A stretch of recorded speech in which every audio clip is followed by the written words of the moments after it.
What happens when you have a barbarian who is so enraged they have learned to cast magic with the power of their blood, and then mix them with everything vampire related you can think of? Well, let's find out. Welcome to Ctrl+Alt+Build, where we control the dice, alt the meta, and build the legend. I'm Nicholas, your virtual GM. This is the second episode in our Community Codex series, where instead of randomly rolling the aspects of the character, we take a community build request and make the legend come true. Today's twisted creation, Community Codex Entry number 2, Death's Physician. This build request comes from Sanal, who said, "One archetype I am looking forward to in a build is the Bloodrager. Looking forward to seeing how others would build them." The Bloodrager was one of the more hotly discussed topics among players when War of the Immortals launched. While there was some discourse over the fact that this iteration of the Bloodrager is fundamentally different than that of its first edition predecessor, the bigger discussion was based around whether this dedication was ultimately a trap. On the surface, the Bloodrager lets you gain access to a very limited number of spells as a barbarian and takes up an archetype dedication feat, making it mechanically very similar to just taking the sorcerer dedication on a normal barbarian.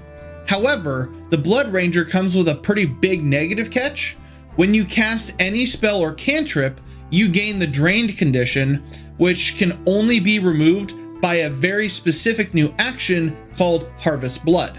This led to complaints like, Bloodrager basically makes casting anything out of combat terrible. You lose all of your utility. You want Detect Magic as a cantrip? Guess what? You can't cast it without draining yourself.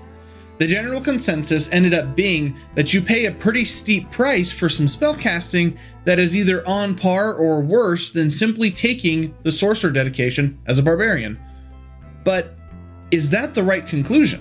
Is it possible to build a Bloodrager barbarian that doesn't just feel like a worse barbarian sorcerer and instead plays into the mechanics and theme of blood equals power and results in a deeply thematic and fun build to play? As a quick note, typically my builds don't take the rarity of a selection into consideration. However, with community requested builds, in order to keep the build as close as universally accepted as possible, I will be restricting myself to uncommon/common rarity selections unless there's an exceptional need or thematic fit that arises, and for this build, we will also be making use of the free archetype variant rule. With those things out of the way, let's build the legend. As I started reviewing the Bloodrager itself, I noticed that from a lore perspective, the first ancestry mentioned as followers of this instinct or dedication are the Mantaji orcs, so I figured that was as good as any place to start, so for ancestry, I went with orc. Orc is one of the better choices for barbarians, as they have one of the highest hit points, starting with 10, have no ability flaws, and start with dark vision. Our heritage selection is really going to set the tone for this build, alongside the Bloodrager, obviously, as we're going with the Dhampir. Dhampir are part vampire, part not vampire, and come along with some serious challenges to a normal adventuring party. They have void healing, which means they are healed by void and harmed by vitality, opposite of most characters. They would also grant us dark vision if we didn't already have it. Now, while this healing aspect of the character is challenging, the Dhampir heritage is a vital aspect of this build because it grants us access to Dhampir ancestry feats, one of which we are going to be taking is Savacher, which we will be going into here in a little bit. For our background, I wanted to go with something to help offset the healing issue that we introduced with the Dhampir selection by selecting Corpse Stitcher as our background. In our past life, we reanimated corpses and stitched zombies back together. A fitting start for someone this unholy. Cool flavor is here, but the reason we are grabbing this is because it gives us access to either risky surgery or stitch flesh skill feats, of which we want to take Stitch Flesh. The reason we want to take Stitch Flesh is it allows us to use treat wounds on undead creatures in addition to living ones. This allows us to use treat wounds on ourselves now that we are considered undead, helping solving our healing issue that we added into the equation a little bit earlier. As for class, as mentioned earlier, we're going Barbarian. They have a big chunk of hit points, trained in most armors and weapons, and get rage, all pretty standard barbarian fantasy stuff. They do have a suite of powerful class feats, one of which we are grabbing here at level 1 with Raging Intimidation. Raging Intimidation allows us to demoralize while raging, and when we meet the prerequisites, automatically gain the skill feats Intimidating Glare and Scared to Death. For flavor purposes, we are going to be a follower of the deity Zura, the Vampire Queen. This isn't going to have any real mechanical impact, but if we are playing a vampire / blood-based build, she seemed right at home here. To honor that, while unorthodox for a barbarian, we are going to grab Zora's favorite weapon as our own, which is a rapier. And before you get all hot and bothered, just because it's a finesse weapon doesn't mean that we have to use dexterity for our attack. We can still use our higher strength score. Our attribute modifiers starting out are a +4 to strength, a +1 to dex, +2 to constitution, nothing in intelligence, and +1s to wisdom and charisma. We finish out level 1 by grabbing some skill proficiencies, which are going to be athletics, deception, diplomacy, intimidation, zombie lore, medicine, and religion. The focus of this build, the Bloodrager dedication, comes online here at level 2 as our automatically selected class feat. So, what exactly does the Bloodrager give us? It lets us gain 2 cantrips, either from the arcane or divine spell list, and since we're a follower of Zura, we're going to go divine. One of these cantrips must have an attack roll. Charisma is going to be our modifier for these, and we get to add rage damage to these spells if we're raging. Our cantrip selections are going to be Shield and Needle Darts. Shield is a great extra layer of defense for our barbarian, while Needle Dart fits out our attack roll prerequisites and has the bonus of dealing persistent bleed damage, which is definitely fitting for our blood theme. All of that is super cool, but it all comes with a major downside. When you cast one of these spells, you gain the drained condition and increase it by 1 every time you cast a spell. So, what exactly is the drained condition?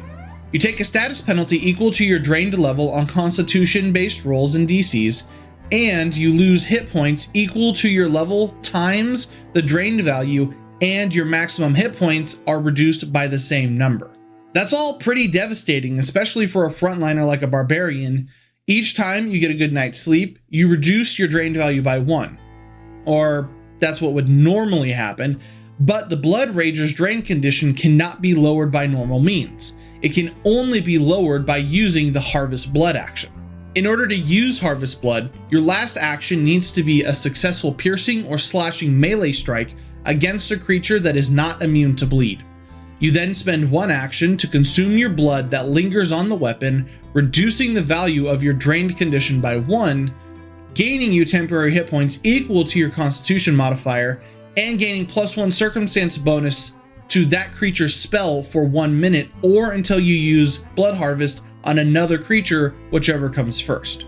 Remember earlier when I referenced people saying that spellcasting with this dedication is worse than a sorcerer dedication because you can't use out of combat casting? It's because of the requirement to have pierced or slashed from a melee weapon to recover the drained condition.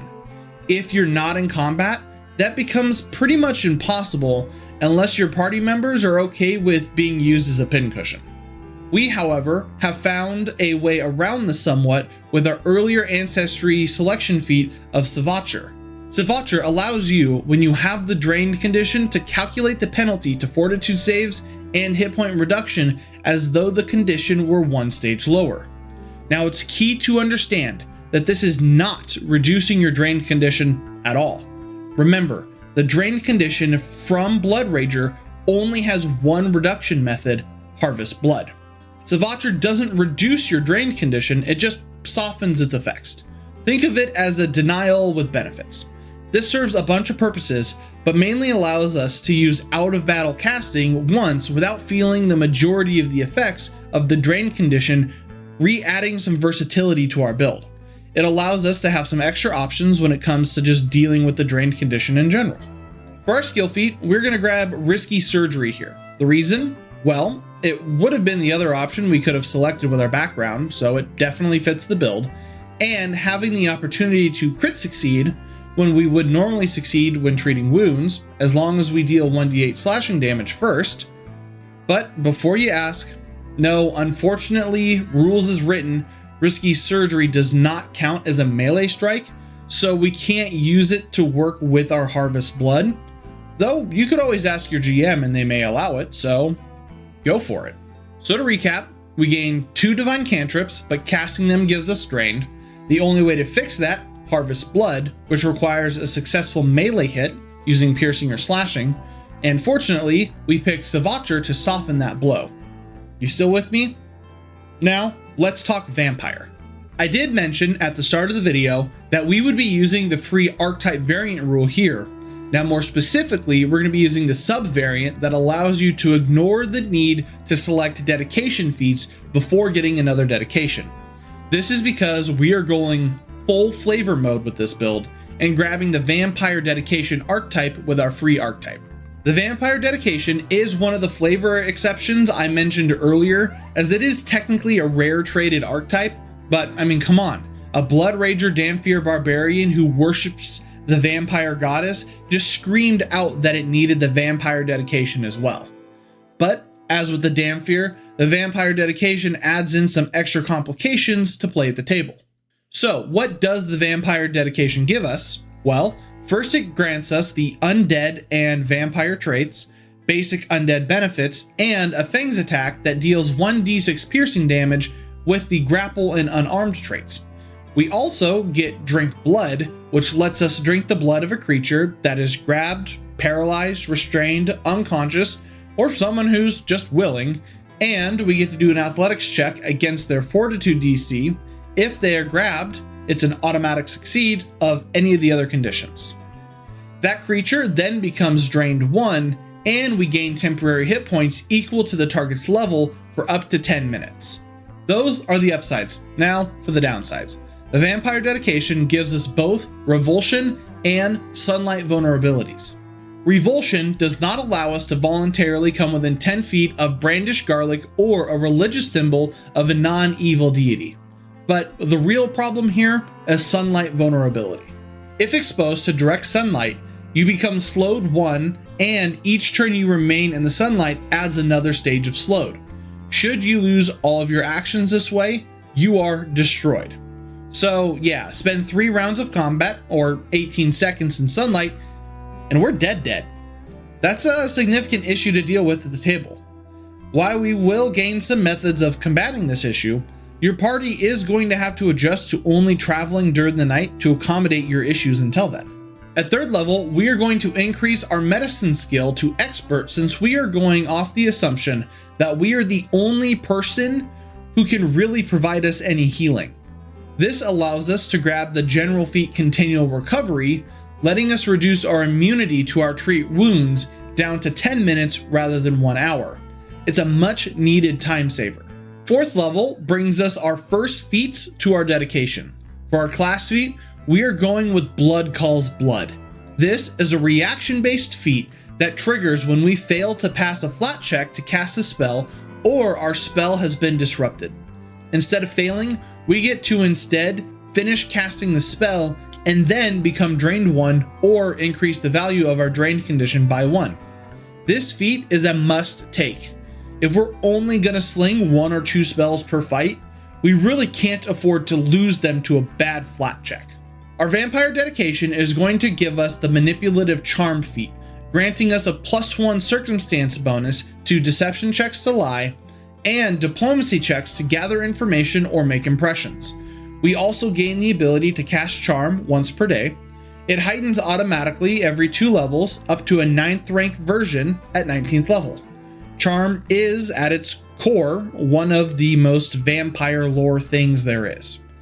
Our feat skill, Vasodilation, ramps up our healing by letting us skip the healer's tools altogether. We just channel our blood and take a tiny hit in return. We take 1 unpreventable damage each time, but it grants us an item bonus when performing these actions, +1 at our current level, +2 at Master Medicine, and +3 at Legendary. This pairs nicely with our risky surgery, giving us a better chance for consistently critically successful heals. At level 5, we grow stronger, literally. We boost strength, constitution, wisdom, and charisma, reinforcing both our martial bite and blood-soaked presence. Intimidation also rises to expert proficiency, keeping our menace as sharp as our fangs. For our ancestry feat, we dig into our orcish DNA with bloody blows. Now, when you critically hit with an unarmed strike that isn't non-lethal, like our fangs, the target takes 1d4 persistent bleed damage. It's a brutally fitting choice for a Bloodrager who believes pain is power. And yes, we'll be patching up our sunlight problem here very soon. In fact, we're going to patch that problem up right now at 6th level with our free archetype feat, Daywalker. This gives us advanced undead benefits, but more importantly, it means we cannot be destroyed by the sun. We can still get stuck in place if we run out of actions due to being slowed by the sun, but that's a minor detail in comparison. We grab terrifying resistance for our skill feat. Once we have demoralized a creature, we gain a +1 circumstance bonus to saving throws against that creature's spells. It won't come up very often, but hey, vampires that can't be destroyed by the sun? Yeah, terrifying seems pretty accurate. Our next Bloodrager feat shows up here with our selection of Rising Blood magic. This grants us basic spellcasting benefits, and in addition, when we cast a spell and are at least drained 1, we get to increase the damage dealt by that spell from rage by 1. This gives us 1 first rank spell and 1 second rank spell. For the first rank spell, our selection is Harm. This is a dual purpose spell, as it can deal damage to our enemies but also provide us with magic casting that we can use to heal ourselves, so we don't only have to rely on our medical skills. Horrifying Blood Loss is our second rank spell selection. This is definitely a thematic pick over anything else, but it's pretty useful mechanically since we are going to be causing a lot of persistent bleeding, which this spell requires. 7th level is dedicated to our health and wellness as we increase our medicine skill to master proficiency, and for our general feat we snag fast recovery. This lets us regain twice as many hit points from resting, as well as allowing us to reduce ongoing disease or poison conditions by 2 stages instead of 1 on a success or 3 on a critical. There are a number of things going on here at level 8. For our free archetype feat, we are taking Vicious Fangs. This upgrades our fangs, having them deal an additional 1d6 persistent bleed damage on a critical hit. At 14th level, this increases to 2d6, and at 20th, 3d6. Now, this feat pretty much overrides our Bloody Blows ancestry feat selection from back at level 5. Since we no longer need Bloody Blows, we are going to retrain our ancestry feat, and to round out the trifecta of Drink Blood and Harvest Blood with Taste Blood. Taste Blood is very similar to Drink Blood, but it has a few differences. Like Drink Blood, Taste Blood lets you drink the blood of a living creature, gaining temporary hit points equal to their level for 10 minutes. Unlike Drink Blood, however, the target has to either be restrained or unconscious, and our last action needs to have been a strike that dealt either piercing or slashing damage, unless they were willing. They then need to make a fortitude save throw, and if they fail, they become drained 1. Taste Blood certainly has more restrictive conditions than Drink Blood, but as they are 2 separate actions, they ignore the usual further uses against the target does not increase the drain condition or grant you temporary hit points issue, so you can use them both on the same creature to get additional temporary hit points. Plus, I mean, it's as on theme as it gets right there. So we have extra powered fangs and a desperate need to grab creatures. That's where our skill feat Titan Wrestler comes in. This lets us grapple creatures up to 2 sizes larger than us, or 3 if we reach legendary proficiency. For our class feat, we dive yet again into the Bloodrager pool with Spell Drinker. This allows us to temporarily add a 3rd rank spell to our repertoire as determined by the type of creature whose blood we just drank. There are a number of cool spells in this list, but if we drink Aberration Blood, we get Vampiric Feast, which, I mean, it has vampire in the name, so we had to take this one. We become true vampires here at level 9 with the ancestry feat Vampire Lore. This gives us mastery in vampire lore, training in survival and society, and increases intimidation from expert to master proficiency. Can't be a true vampire if you don't know all about yourself. At level 10, we grow even more monstrous. Strength, constitution, wisdom, and charisma all rise again as our body adapts to carrying the full weight of our unholy power. We get better at healing diseases and poisons with robust recovery, letting us add a +4 circumstance bonus, and if it's a success, it becomes a critical success instead.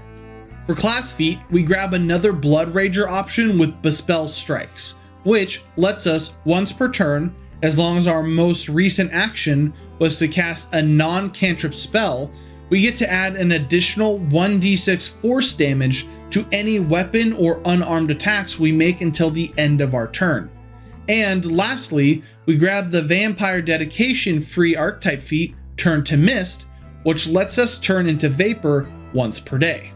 At level 11, our Lie sharpen, Deception rises to Expert, and our body becomes even harder to put down with robust health. We gain a circumstance bonus to the number of hit points we regain equal to our level from any successful treat wounds. In order to stay alive, we continually work on ensuring that we can always keep moving. They say the first time he rose from the dead, he didn't scream, he laughed. Born from the shadow of cursed bloodlines and forbidden rites, this warrior's tale began not with a noble quest, but with a butcher's needle, stitching sinew into stolen strength. Raised among orcs, tempered by violence, he was already a force to be reckoned with. But it was death that truly set him free.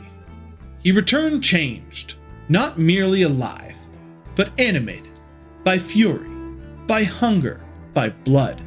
He wasn't content to be a brute. No, something darker called to him.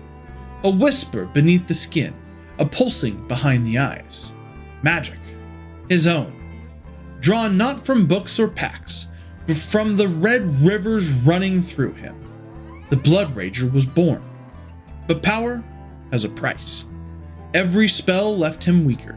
Each cast drained the very essence from his undead flesh. Most would have feared this curse. He welcomed it. He made a game of balancing on the edge of destruction, casting through pain and feasting on those foolish enough to stand in his path. His fangs became legend, first among monsters, then among men. Piercing weapons of necrotic artistry, honed not just to kill, but to savor. He learned to extract vitality like a surgeon, drinking deep in the heat of battle, draining not just blood, but strength, memories, even hope. They called him Death's Physician, a walking contradiction, healer and hunter, priest of pain and surgeon of undeath. When healing magic failed, he turned to scalpels and rituals. When sunlight threatened to erase him, he reshaped his body with ancient rites, walking beneath the sun as a daywalker. If only for moments at a time, it was enough. And still he endured. Spell and steel, stitch and scream. Intimidation was his language, pain his punctuation. No dungeon could hold him, no battlefield could break him, no enemy could forget him. By the time he reached the heights of his monstrous power, he had become a creature of paradox, a barbarian who cast spells, a vampire who healed others, and a monster who knew too much about the human heart. The stories say that he'd become more than a myth. He'd become a warning. Mothers told their children, stay inside after dark. Clerics whispered prayers against his name, and mercenaries asked for double pay if they heard the word fangs. If this is where the tale ends, then may the gods thank the one who put him down. But if not, then the second half of this story only leads in one direction, deeper into the dark. Let's continue the build. As any true vampire knows, mattresses and hay piles are for peasants. Real recovery requires something a bit more eternal. At level 12, we become coffin bound, binding our soul to a coffin filled with soil from our homeland. Resting inside it heals us, sure, But more importantly, if we fall in battle, we don't die. We wait. If someone returns our broken body to the coffin within an hour, we rise again. One catch, don't get staked through the heart or the coffin won't help you.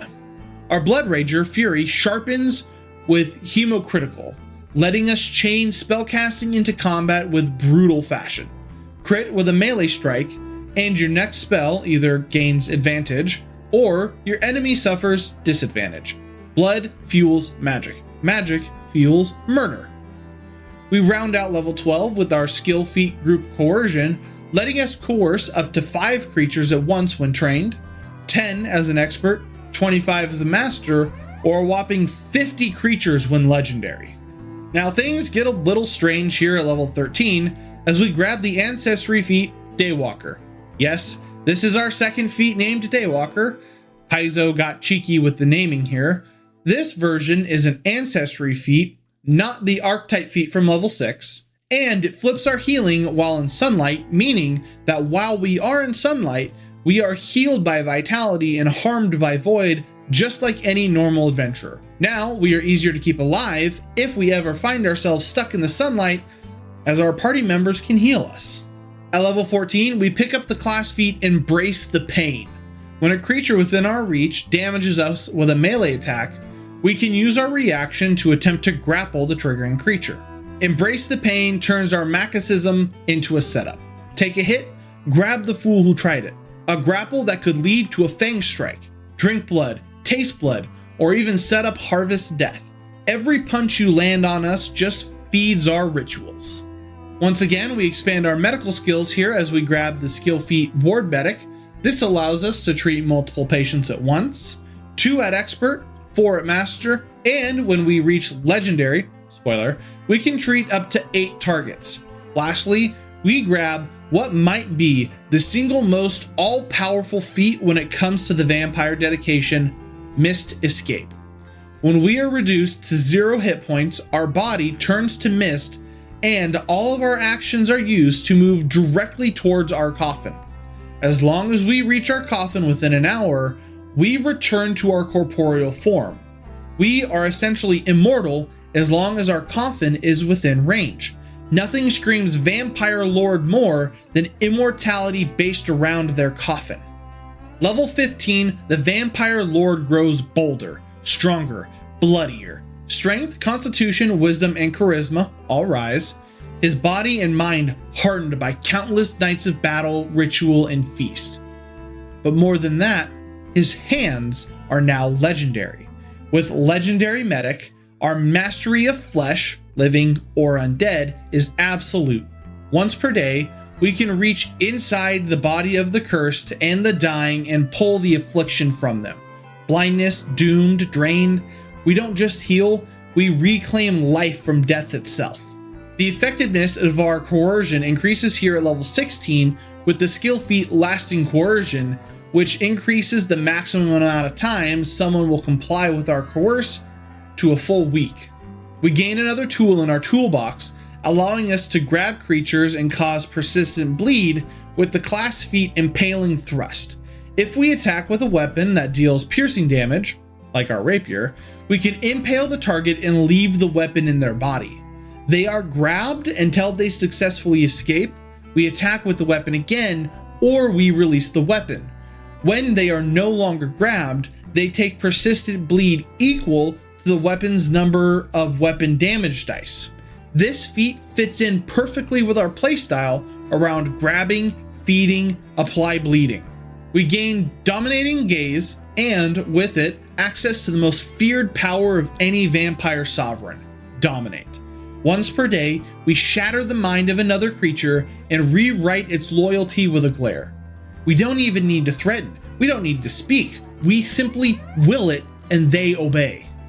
Level 17, there is no longer any doubt. We are the Vampire Lord. With Symphony of Blood, once per day, we unleash Vampiric Exsanguination, a divine explosion of blood magic that tears the vitality from everything around us. The battlefield becomes a crimson stage, and we are the conductor. Our athletics also hits master proficiency at this level, making it even easier for us to grapple our targets. At level 18, we sharpen our vampire's nails with the archetype feat Predatory Claws. This grants us a claw attack that deals 1d4 slashing damage, and if we successfully strike twice, we can grapple as a free action. This likely won't be an option you use very much, but it is a good backup just in case you lost your rapier and you can't bite into something with your fangs for whatever reason. We become better at harnessing the powers of blood magic with the Siphon Magic archetype feat. When we use Harvest Blood on a creature that can cast spells, we regain one expanded spell slot that is lower rank than the highest spell rank we can cast. This does cause us to become or increase our drain condition, however. Lastly, our intimidation grows more terrifying with the skill feat Battle Cry. When we roll initiative, and we can yell a mighty battle cry, we get to demoralize a foe as a free action. Our physical skills reach peak form at 19th level with our athletics increasing to legendary proficiency. We have perfected the art of grabbing foes for feasting on their blood. Speaking of feasting, we have become extra sensitive to the presence of blood due to our general feat Blood Sense. We gain Blood Sense with a range of 15 feet that allows us to know the presence of any creatures with blood and detect the presence of fresh blood in volumes of up to a pint or more, as long as it's no older than 24 hours. Every aspect of our being seeks blood. You can smell it before they arrive. You feel it in your fangs. Even the faintest heartbeat in a cellar 3 rooms away, with blood sense, the world becomes a map of prey. Level 20, the final chapter of our legend. We are no longer just a creature of blood and rage. We are a perfected predator, a surgeon of the soul, a sovereign of undeath. Our final increase in attributes come in strength, dexterity, constitution, and intelligence, all increasing. We finally pick up a bit of training in stealth, and our final Bloodrager feat Split Shot allows us to target a second creature within range when attacking with an attack roll spell. The second target takes half the amount of damage that the first normally takes. Our medical practices become a little unusual with our skill feat Unusual Treatment, which allows us to reduce the value of clumsy, enfeebled, or stupefied on our patient by 1 once per day. And since we are a legend in medicine, we can add drained to the list of conditions and reduce those conditions by 2 instead of 1. And to top it all off, we grab the most iconic vampire ability in all vampire lore and legend, Bat Form. This lets us use the 4th rank Pest Form spell to turn into bats, or we can spend 2 actions to use a 4th or 5th rank Aerial Form spell instead, also turning us into bats. Turning into a bat is the most vampire thing, and being our final vampire feat seems like the perfect selection. We began as a stitched up Dhampir with a medical kit and a few fangs.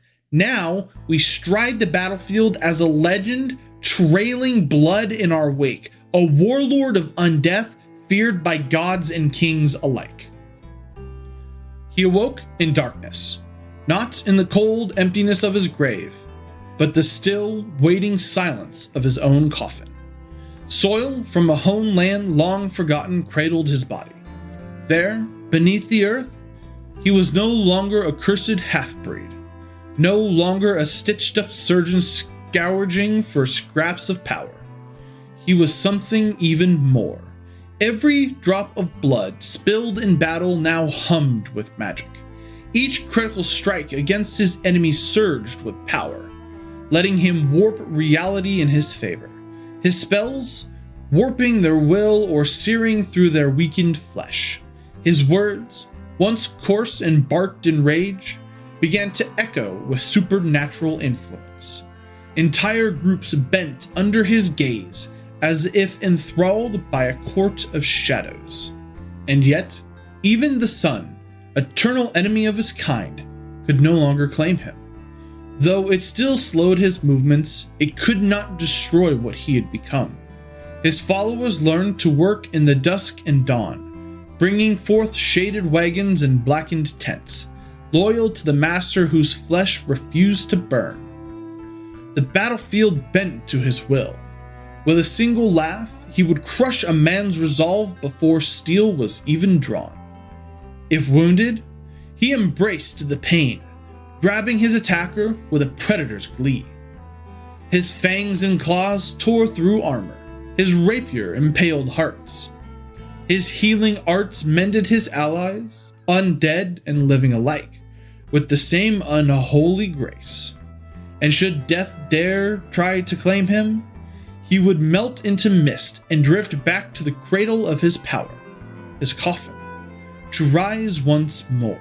He whispered into the minds of kings and made tyrants dance like puppets. A single gaze dominated their will.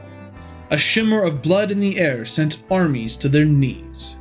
Even the mere presence of fresh blood in the air called to him, like a dog to a whistle, impossible to escape. And yet, his transformation was not yet complete. His very footsteps became a symphony of blood. Divine magic exploded from his core, rippling life from his foes and pouring it into his unholy veins. He no longer stalked prey, he orchestrated their demise. Grapples turned into theater. Impaled victims became stages for his feedings. The battlefield was his cathedral. Then came the moment of true ascension. As his body faltered in battle, reduced to nothing but bleeding shadow, he did not die. No, he became mist, a whisper, a drifting presence of immortal hunger, returning to the earth that birthed him. And when he rose again, he did so with sharpened claws, sharper will, and eyes that saw through flesh to the blood underneath. Without his blade or fangs, he would tear enemies apart. He would sense the heartbeats of the innocents from behind stone walls. He could tear blood from the sky itself. And when it pleased him, he became the myth, the legend told in fearful whispers. He became the bat, a swarm of shrieking wings, a shadow on the moon, a death that could not be caged. This is no longer just a vampire. This is a monster made manifest, a doctor of death, a warlord of blood, and the nightmare beyond the stars. The legend was complete. Death's physician isn't just a walking contradiction. It's a walking catastrophe for anyone who underestimates it. A healer who thrives on hurting, a doctor who drinks blood, a barbarian who wields divine spells, and a rapier with the same ease he drains your will to fight. Mechanically, this is a build that is a tapestry of trade-offs. You gain spellcasting, but it drains you. You embrace healing, but your methods are painful and dark.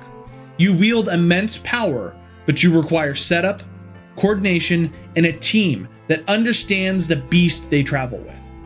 That is what makes it one of the most rewarding characters to play in Pathfinder 2e, especially if your table leans into narrative storytelling and party dynamics.